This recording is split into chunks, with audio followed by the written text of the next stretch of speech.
मधुबन के बाबा, मधुबन के बाबा मुरली वाले, आपका क्या कहना, आपका क्या कहना। ओम शांति। 13 मार्च 2025। बाबा के महावाक्य। मीठे बच्चे, पद का आधार है पढ़ाई। जो पुराने भक्त होंगे वह अच्छा पढ़ेंगे और पद भी अच्छा पाएंगे। प्रश्न, जो बाप की याद में रहते हैं उनकी निशानी क्या होगी? उत्तर, याद में रहने वालों में अच्छे गुण होंगे, वह पवित्र होते जाएंगे, रॉयल्टी आती जाएगी, आपस में मीठा क्षीर खंड होकर रहेंगे, दूसरों को ना देख स्वयं को देखेंगे। उनकी बुद्धि में रहता जो करेगा वह पाएगा। ओम शांति। बच्चों को समझाया गया है कि यह भारत का जो आदि सनातन देवी देवता धर्म है उसका शास्त्र है गीता। यह गीता किसने गाई यह कोई नहीं जानते। यह ज्ञान की बातें है। बाकी यह होली आदि कोई अपना त्योहार है नहीं। ये सब है भक्ति मार्ग के त्योहार। त्योहार है तो सिर्फ एक त्रिमूर्ति शिव जयंती, बस। सिर्फ शिव जयंती कभी भी नहीं कहना चाहिए। त्रिमूर्ति अक्षर न डालने से मनुष्य समझेंगे नहीं। जैसे त्रिमूर्ति का चित्र है, नीचे लिखत हो कि दैवी स्वराज्य आपका जन्म सिद्ध अधिकार है। शिव भगवान बाप भी है ना, जरूर आते हैं, आकर स्वर्ग का मालिक बनाते हैं। स्वर्ग के मालिक बने ही हैं राजयोग सीखने से। अंदर चित्रों में तो बहुत ज्ञान है। चित्र ऐसे बनाने हैं जो मनुष्य देखने से वंडर खाए। वह भी जिन्होंने बहुत भक्ति की होगी वही बहुत अच्छी रीति ज्ञान उठाएंगे। कम भक्ति करने वाले ज्ञान भी कम उठाएंगे तो पद भी कम पाएंगे। दास दासियों में भी नंबरवार होते हैं ना। सारा मदार है पढ़ाई पर। तुम्हारे में बहुत थोड़े हैं जो अच्छी रीति युक्ति से बात कर सकते हैं। अच्छे बच्चों की एक्टिविटी भी अच्छी होगी, गुण भी सुंदर होना चाहिए। जितना बाप की याद में रहेंगे तो पवित्र होते जाएंगे और रॉयल्टी भी आती जाएगी।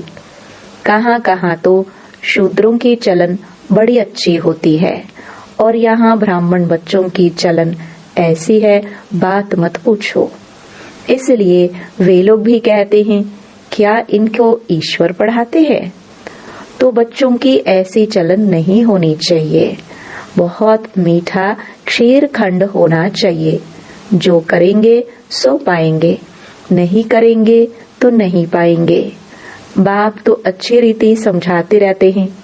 पहले पहले तो बेहद के बाप का परिचय देते रहो। त्रिमूर्ति का चित्र तो बड़ा अच्छा है। स्वर्ग और नरक भी दोनों तरफ है। गोले में भी क्लियर है। कोई भी धर्म वाले को इस गोले पर व झाड़ पर तुम समझा सकते हो। इस हिसाब से तुम स्वर्ग नई दुनिया में तो आ नहीं सकेंगे। जो सबसे ऊंच धर्म था, सबसे साहूकार थे, वही सबसे गरीब बने हैं। जो सबसे पहले पहले थे, संख्या भी उनकी जास्ती होनी चाहिए। परंतु हिंदू लोग बहुत और धर्मों में कन्वर्ट हो गए हैं। अपने धर्म को न जानने कारण और धर्मों में चले गए हैं, या तो हिंदू धर्म कह देते हैं, अपने धर्म को भी समझते नहीं हैं। ईश्वर को पुकारते बहुत हैं, शांति देवा, परंतु शांति का अर्थ समझते नहीं है। एक दो को शांति की प्राइज देते रहते हैं। यहाँ तुम विश्व में शांति स्थापन करने के निमित्त बने हुए बच्चों को बाप विश्व की राजाई प्राइज में देते हैं। यह इनाम भी नंबरवार पुरुषार्थ अनुसार मिलता है।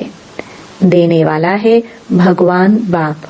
इनाम कितना बड़ा है, सूर्यवंशी विश्व की राजाई। अभी तुम बच्चों की बुद्धि में सारे वर्ल्ड की हिस्ट्री, ज्योग्राफी, वर्ण आदि सब हैं। विश्व की राजाई लेनी है तो कुछ मेहनत भी करनी है। पॉइंट तो बहुत सहज है। टीचर जो काम देते हैं वह करके दिखाना चाहिए, तो बाबा देखे कि किसमें पूरा ज्ञान है। कई बच्चे तो मुरली पर भी ध्यान नहीं देते हैं, रेगुलर मुरली पढ़ते नहीं। जो मुरली नहीं पढ़ते वह क्या किसका कल्याण करते होंगे। बहुत बच्चे हैं जो कुछ भी कल्याण नहीं करते, ना अपना ना औरों का करते हैं। इसलिए घोड़े सवार प्यादे कहा जाता है। कोई थोड़े महारथी हैं, खुद भी समझ सकते हैं कौन कौन महारथी हैं। कहते हैं बाबा गुलजार को, कुमारका को, मनोहर को भेजो, क्योंकि खुद घोड़े सवार हैं, वह महारथी हैं। बाप तो सब बच्चों को अच्छी रीति जान सकते हैं। कोई पर ग्रहचारी भी बैठती है ना। कभी अच्छे अच्छे बच्चों को भी माया के तूफान आने से बेताले बन जाते हैं। ज्ञान तरफ अटेंशन ही नहीं जाता है। बाबा को हर एक की सर्विस से मालूम तो पड़ता है ना। सर्विस करने वाले अपना पूरा समाचार बाबा को देते रहेंगे। तुम बच्चे जानते हो गीता का भगवान हमको विश्व का मालिक बना रहे हैं। बहुत हैं जो वह गीता भी कंठ कर लेते हैं, हजारों रुपया कमाते हैं। तुम हो ब्राह्मण संप्रदाय, जो फिर दैवी संप्रदाय बनते हो। ईश्वर की औलाद भी सभी अपने को कहते हैं, फिर कह देते हम सब ईश्वर हैं। जिसको जो आता है वह बोलते रहते हैं। भक्ति मार्ग में मनुष्यों की हालत कैसी हो गई है। यह दुनिया ही आयरनेस्ड पतित है। इस चित्र से बहुत अच्छी रीति समझा सकेंगे। साथ में दैवी गुण भी चाहिए, अंदर बाहर सच्चाई चाहिए। आत्मा ही झूठी बनी है, उनको फिर सच्चा बाप सच्चा बनाते हैं। बाप ही आकर स्वर्ग का मालिक बनाते हैं, दैवी गुण धारण कराते हैं। तुम बच्चे जानते हो हम ऐसे लक्ष्मी नारायण गुणवान बन रहे हैं।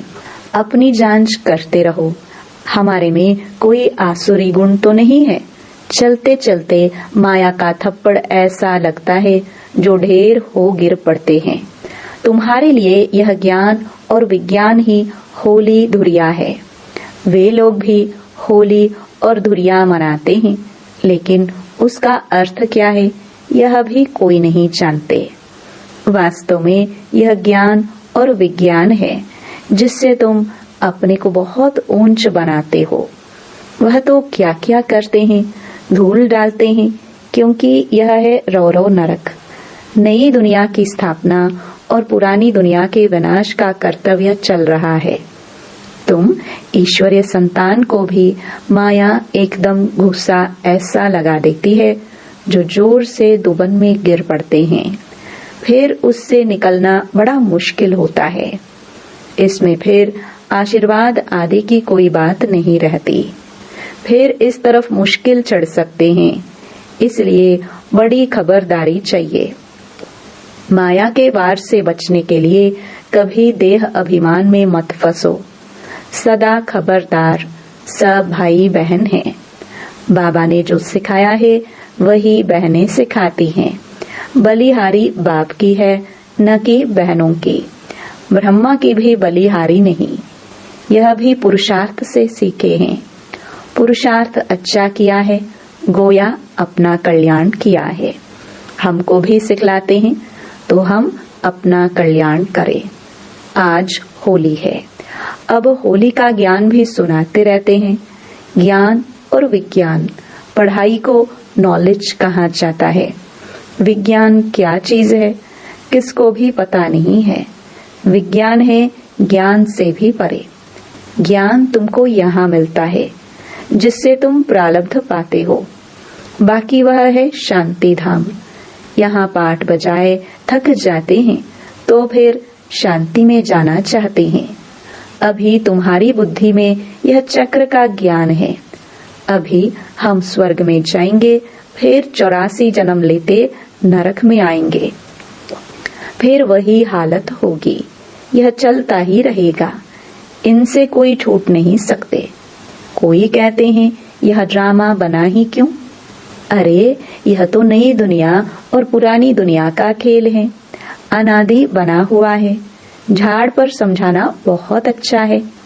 सबसे पहली मुख्य बात है, बाप को याद करो तो पावन बन जाएंगे। आगे चल मालूम पड़ता जाएगा कौन कौन इस कुल के हैं जो और धर्मों में कन्वर्ट हो गए हैं। वह भी निकलते जाएंगे। जब सभी आएंगे तो मनुष्य वंडर खाएंगे। सबको यही कहना है कि देह अभिमान छोड़ देही अभिमानी बनो। तुम्हारे लिए पढ़ाई ही बड़ा त्योहार है, जिससे तुम्हारी कितनी कमाई होती है। वो लोग तो इन त्योहारों को मनाने में कितने पैसे आदि बर्बाद करते हैं, कितना झगड़ा आदि होता है। पंचायती राज्य में कितने झगड़े ही झगड़े हैं। किसको रिश्वत देकर भी मरवाने की कोशिश करते हैं।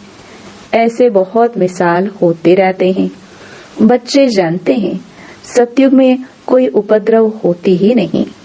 रावण राज्य में बहुत उपद्रव हैं। अभी तो तमो प्रधान है ना। एक दो में मत न मिलने कारण कितना झगड़ा है। इसलिए बाप समझाते रहते हैं, इस पुरानी दुनिया को भूल अकेले बन जाओ। घर को याद करो, अपने सुख धाम को याद करो। किससे जास्ती बात भी ना करो, नहीं तो नुकसान हो जाता है। बहुत मीठा, शांत, प्यार से बोलना अच्छा है। जास्ती न बोलना अच्छा है। शांति में रहना सबसे अच्छा है। तुम बच्चे तो शांति से विजयी पाते हो। सिवाय एक के और कोई से प्रीत नहीं लगानी है। जितना बाप से प्रॉपर्टी लेना चाहो उतनी ले लो, नहीं तो लौकिक बाप की प्रॉपर्टी पर कितना झगड़ा हो पड़ता है। इसमें कोई खिटखिट नहीं। जितना चाहे उतना अपनी पढ़ाई से ले सकते हो। अच्छा, मीठे मीठे सिखिलते बच्चों प्रति माता पिता बाप दादा का याद प्यार और गुड मॉर्निंग। रूहानी बाप की रूहानी बच्चों को नमस्ते। धारणा के लिए मुख्य सार।